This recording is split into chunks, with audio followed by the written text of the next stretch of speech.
নমস্কার, আমি মেনকা চলে এসেছি সরস্বতী পুজোর সেকেন্ড পার্ট নিয়ে। আজকে হচ্ছে নেতাজি সুভাষচন্দ্র বোসের জন্মদিন, তাই আমাদের প্রাইমারি স্কুলের টিচাররা জানাচ্ছেন শ্রদ্ধা এবং তার সাথে আমার কাকিমাও আছেন।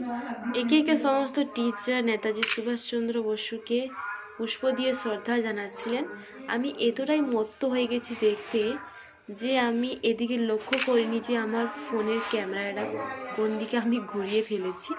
যখন আমার কাকিমা পুষ্প দিলেন তখন ক্যামেরা পুরো ঘুরেই গেছে, যে দেখতে পাচ্ছ না, শুধু হাতটাই দেখা গেল কাকিমা। দেশটা যখন পরাধীন ছিল, ইংরেজদের হাতে শাসিত হচ্ছিল, সেই সময় আমাদের এই দেশের একজন মহান ব্যক্তি, এনার নাম তোমরা জানো? নেতাজি সুভাষচন্দ্র বসু। নেতাজি সুভাষচন্দ্র বসু। ইনার নেতৃত্বে ভারতবাসীকে একত্রিত করে আমাদের দেশ থেকে ইংরেজদের তাড়িয়েছিল। তাড়ানোর জন্য সকলে ওনার সঙ্গে সহযোগিতা করেছিল। আরো আমাদের ভারতবাসীরা ছিল, তাদের মধ্যে উনি আমাদের মহান নেতৃত্ব এবং নেতা।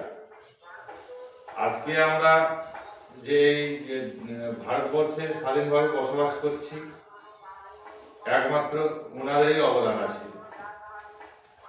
ওনারাই আমাদের দেশকে স্বাধীন করেছিলেন, স্বাধীনতা আমাদের মধ্যে এনে দিয়েছিল। আমরা সেই স্বাধীন ভারতবর্ষে আগে বসবাস স্যারের করছি। বক্তব্য রাখার পর পুজো স্টার্ট হলো এবং এখন প্রসাদ দেওয়া হচ্ছে।